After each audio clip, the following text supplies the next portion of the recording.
കർണാടകയിൽ ഓരോ നിമിഷവും പുറത്തു വന്നുകൊണ്ടിരിക്കുന്ന വാർത്തകൾ വ്യത്യസ്തമാണ്. എന്തും സംഭവിക്കാം എന്ന തരത്തിലുള്ള വാർത്തകൾ. പക്ഷേ ഇന്ന് കടന്നു വന്ന പല റിപ്പോർട്ടുകളും കോൺഗ്രസ് JDS സർക്കാരിന്റെ പരിപൂർണമായിട്ടുള്ള പതനത്തെ വിളിച്ചോതുന്നതാണ്. എന്നാൽ അതിനിടയിൽ ഒരു പുതിയ ട്വിസ്റ്റ് സംഭവിച്ചിരിക്കുകയാണ്. രാമലിംഗ റെഡ്ഡി, അതായത് വിമത MLA മാരോടൊപ്പം രാജിവെച്ച രാമലിംഗ റെഡ്ഡി വളരെ വ്യക്തമായിട്ടുള്ള ചില പ്രശ്നങ്ങളെ അടിസ്ഥാനപ്പെടുത്തിയിട്ടാണ് അദ്ദേഹം രാജി സമർപ്പിച്ചിട്ടുള്ളത്.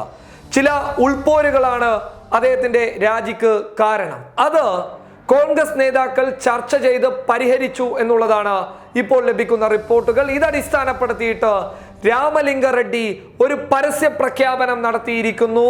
താൻ നാളെ സഭയിലുണ്ടാകും, ഭരണപക്ഷത്തിന് അനുകൂലമായിട്ട് താൻ വോട്ട് നൽകുമെന്ന് രാമലിംഗ റെഡ്ഡി വ്യക്തമാക്കിയിരിക്കുന്നു. ഇത് കോൺഗ്രസിന് ഒരു ചെറിയ ആശ്വാസം നൽകുകയാണ്. കാരണം ഇത്ര ദിവസത്തെ DK ശിവകുമാറിൻ്റെതായാലും സിദ്ധരാമയ്യയുടേതായാലും കുമാരസ്വാമിയുടെയൊക്കെ പ്രയത്നങ്ങളുടെ ഒരു ഫലം, ആ ഫലം രാമലിംഗ റെഡ്ഡിയിലൂടെ കണ്ടു എന്നുള്ള ഒരു ആശ്വാസം കോൺഗ്രസിന് വേണമെങ്കിൽ അതൊരു വലിയ ആശ്വാസമായി കോൺഗ്രസിന് കാണാം. പക്ഷേ രാമലിംഗ റെഡ്ഡി കടന്നു വരുന്നതിലൂടെ രാമലിംഗ റെഡ്ഡിയുടെ മകൾ സൗമ്യ റെഡ്ഡിയും കടന്നു വരുമോ എന്നുള്ള ഒരു ചോദ്യം ഉയർന്നു വരുന്നുണ്ട്. അതോടൊപ്പം എക്കണോമിക് ടൈംസ് റിപ്പോർട്ട് ചെയ്യുന്നു, മുംബൈയിലെ റിനൈസൻസ് ഹോട്ടലിൽ നിന്ന് 13 വിമത MLA മാരിൽ ചിലരെ കാണാനില്ല എന്ന് റിപ്പോർട്ട് ചെയ്യുന്നുണ്ട്. ഇതൊക്കെ അടിസ്ഥാനപ്പെടുത്തി കഴിഞ്ഞാൽ അവസാന നിമിഷം എന്തെങ്കിലും ഒരു അത്ഭുതം സംഭവിക്കുമോ എന്നുള്ള ഒരു ചോദ്യം ഉയർന്നു വരുന്നുണ്ട്. ഒപ്പം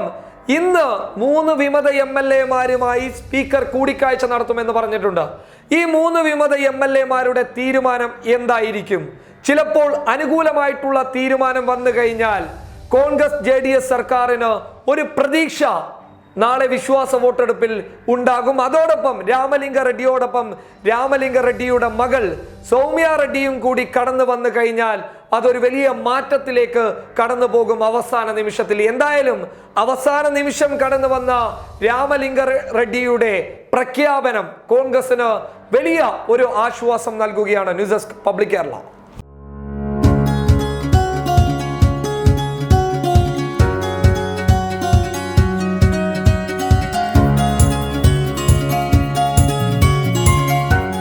ഇനി സേവനങ്ങൾ വിരൽത്തുമ്പിൽ. ബിസ്മി home nursing service, Anangoor, Kasaragod.